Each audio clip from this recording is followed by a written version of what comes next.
Muslims had settled in Anatolia after the Romans were defeated in the Battle of Manzikert in 1071. Disturbed by the news coming from the east, the Pope had launched the First Crusade. They were able to move deeper into the Middle East and establish the Crusader states. Shiite Fatimids, on the other side, acted on the opportunity and attacked Jerusalem to capture it from the Muslims. Shortly afterwards, the Crusaders marched on Jerusalem and captured it, severely persecuting the locals. Yet one man, Musul Atabeg of the Great Seljuks, Imad ad-Din Zengi, had been able to partially consolidate the Muslims and took the city of Edessa back from the Crusaders. His son, Nur ad-Din Zengi, had retaken more than 50 Crusader-occupied settlements and distressed the Crusader leaders deeply. The Crusaders invaded Egypt and besieged the city of Cairo. Having no other choice, the Fatimids requested an urgent help from Nur ad-Din Zengi, and he sent his two commanders, Shirkuh and Salah ad-Din, to deal with the invading Crusaders. They were able to decimate the Crusaders in Egypt. Shirkuh was appointed as Grand Vizier by the Fatimid ruler, and Salah ad-Din took over the position after his uncle deceased. He took down the deeply weakened Fatimid dynasty and established a new state, pledging his allegiance to the Abbasid Caliphate. Being supported by the Muslim populations in the region, Salah ad-Din seized Syria following the death of Nur ad-Din Zengi and significantly strengthened his realm's economy and military power. Now it was the time to deal with the Crusaders.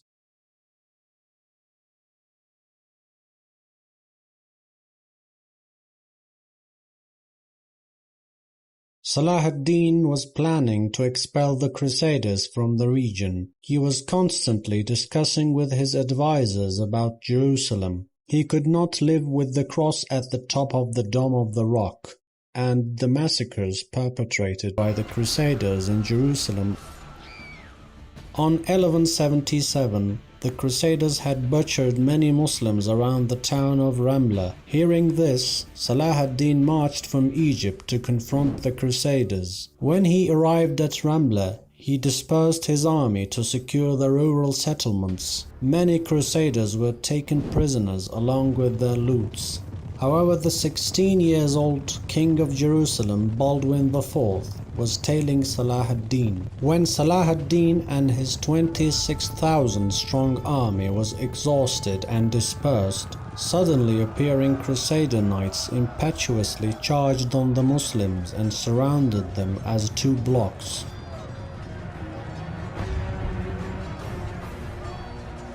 As the sunset arrived, Salah ad-Din was able to barely escape, and he had lost more than 20,000 men, including one of his sons.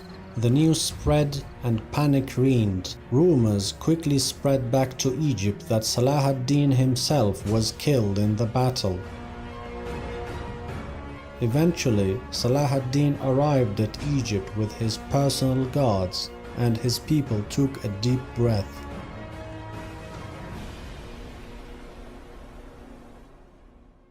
After 2 years, Salah ad-Din was able to fully recover, and he trained a new army with newly devised strategies against the Crusaders. On 1179, the Crusaders and Salah ad-Din met at Marj Ayun. As the Crusaders were marching downhill on the coast, they saw the tents that belonged to Salah ad-Din and his army. Considering a surprise attack, the Crusaders charged downhill on the Muslims. The initially successful attack did not end well for the Crusaders when Salah ad-Din quickly regrouped and suddenly attacked on the imprudent Crusaders. Salah ad-Din had won the battle. Salah ad-Din was able to build very well on this victory, and he captured all the nearby settlements from the Crusaders. Among the places he captured was the Beit al-Ahzan, where the tomb of the Prophet Jacob located. The Crusaders were in no state to endure any more harassment from the Muslims.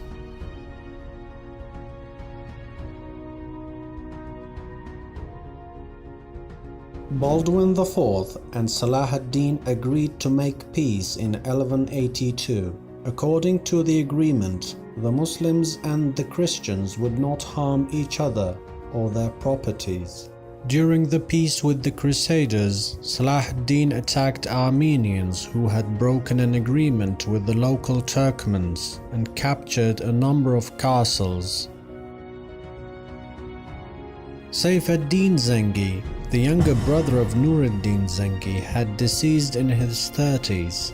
After Ismail Zengi, who was the son of Nur ad-Din Zengi, was poisoned in his 20s as well, the news reached Salah ad-Din that the new rulers of Mosul were exchanging letters with the Crusaders to plan a double-pronged attack on himself. Upon hearing this, Salah ad-Din quickly besieged the city of Mosul, but he was not successful here and changed his focus on the city of Aleppo. In Aleppo, the grandson of Nur ad-Din Zengi, Imad ad-Din Zengi, could not stand against him, and the city was easily captured by Salah ad-Din. Imad ad-Din was told that if he would agree to cooperate against the Crusaders, Salah ad-Din would grant him the rule of Nusaybin, Raqqa and Suruj. Afterwards, Salah ad-Din fell terribly ill. His sickness had reached to such an extent that his brothers asked him to speak his final wills. Salah ad-Din prayed and vowed that if he would get well, he would completely dedicate his life against the Crusaders and to retake Jerusalem. Due to the leprosy, Baldwin IV had died in 1185 and the new king of Jerusalem, Guy de Lusignan, broke the peace agreement with the Muslims, relaunching raids and pillages. Salah ad-Din specifically made a vow to kill Renaud de Chatillon, whom had attacked a Muslim pilgrimage caravan and beheaded the pilgrims, yelling, "Where is Muhammad to save you? Call him for your help." After his vows, Salah ad-Din miraculously recovered his health and praised Allah for his mercy and blessings. Salah ad-Din did not fight against any Muslim faction from then on. The disturbed peace between the Crusaders and the Muslims was the last straw for Salah ad-Din. He sent envoys to all the corners of the Muslim world to request support against the Crusaders and to retake Jerusalem. Muslim warriors around the world, mostly from Egypt and Syria, from Abbasids to Turks, joined his army. The newly formed Great Army was on its way to Jerusalem. When the news arrived at Jerusalem, some of the Crusader leaders suggested to stay in Jerusalem for defense. However, the king took the suggestion as cowardice and decided to battle against Salah ad-Din on an open field. The Crusaders made their preparations and marched north to confront the Muslims.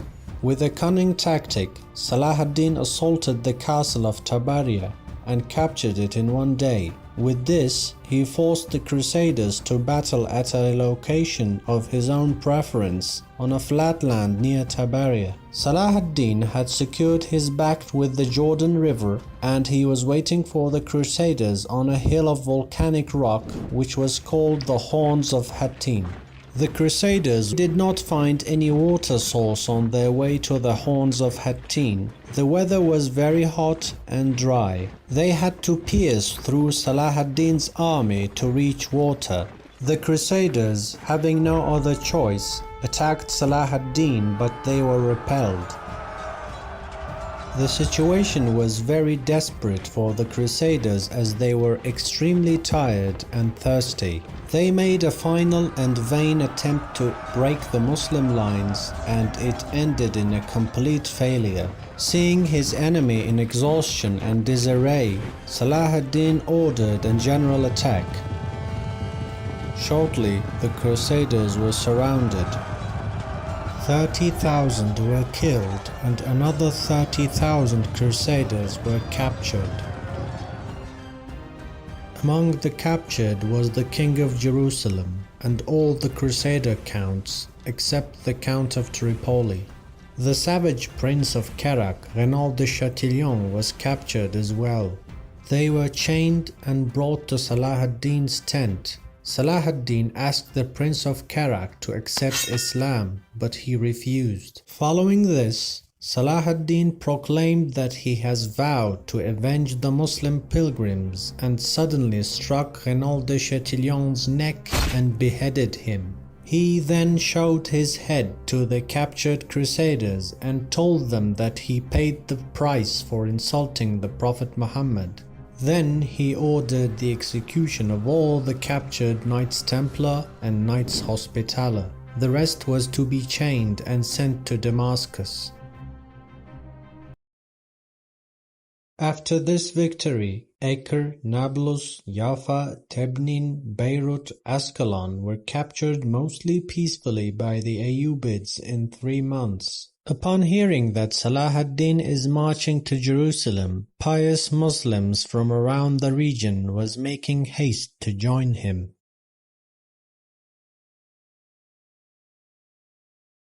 Salah ad-Din had reached the outskirts of Jerusalem and established his army camp. The Muslims were looking at the walls of the city as they were feeling a great yearning. The mangonels began beating the city walls. Salah ad-Din was informed that the northeastern walls were weaker and he ordered his mangonels to concentrate fire on that part of the walls. The walls did not stand a chance and collapsed shortly. The Crusaders surged from the collapsed part of the wall to repel the Muslims, but they were encircled. Realizing that there is no hope, the Crusaders wanted to surrender and asked for mercy.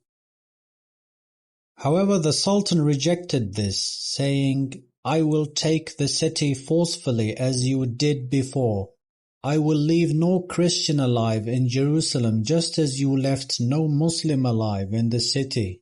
The Crusaders responded, "If you do not allow us to leave the city in peace, we will return and kill all of the 4,000 Muslims in the city, kill our wives and children, demolish all the holy places in the city, and burn the Dome of the Rock to the ground before sallying out to confront your army to the last drop of our blood. There is no good for us in living from now on. Each one of us will not die before killing a few enemy. There is no better end for us now." After hearing these, Salah ad-Din accepted the peace proposal under certain conditions. They would pay 10 dinars for each Christian men, 5 dinars for each woman, and 2 dinars for each children. Anyone unable to pay will be taken as prisoner. All the crops, goods, weapons, and houses will be confiscated. And finally, the Crusaders will be able to leave for the city of Tyre. The agreement was sealed. After 40 days, 16,000 Christians who could not pay their ransom were taken as prisoners. Salah ad-Din and his army entered the city on October 2nd, Friday 1187, before the time for noon prayer. As soon as the Muslims entered the city, they cleaned the holy Masjid al-Aqsa from idols and impurities. The Knights Templar had desecrated the holy site and used it as living quarters and a storage house for wine and pork. It was cleaned diligently and reverted back to its original state. The Dome of the Rock was washed with clean water and beautiful fragrances was spilled all around. The huge cross was replaced with a crescent. Nur ad-Din Zengi had ordered a special mimbar to be crafted for Masjid al-Aqsa. He hoped that he would be able to retake Jerusalem. However, the deed was accomplished by Salah ad-Din, one of his senior commanders. The crafted mimbar was placed next to mihrab. The carpets were laid. Adhan was called. The Muslims made their prayers with tears and prostrated towards Mecca. The prayers emphasizing the oneness of God were echoing in Jerusalem, which is the third holiest city in Islam. The praises were made to God with these verses in Quran. Say, He is Allah, the One and Only, the Eternal, the Absolute. He begetteth not, nor is He begotten, and there is none like unto Him.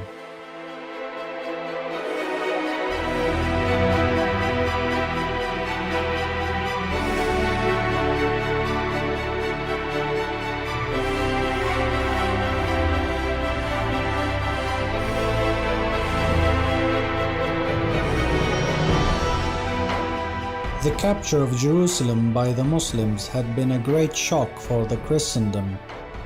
The Pope had to call for the Third Crusade.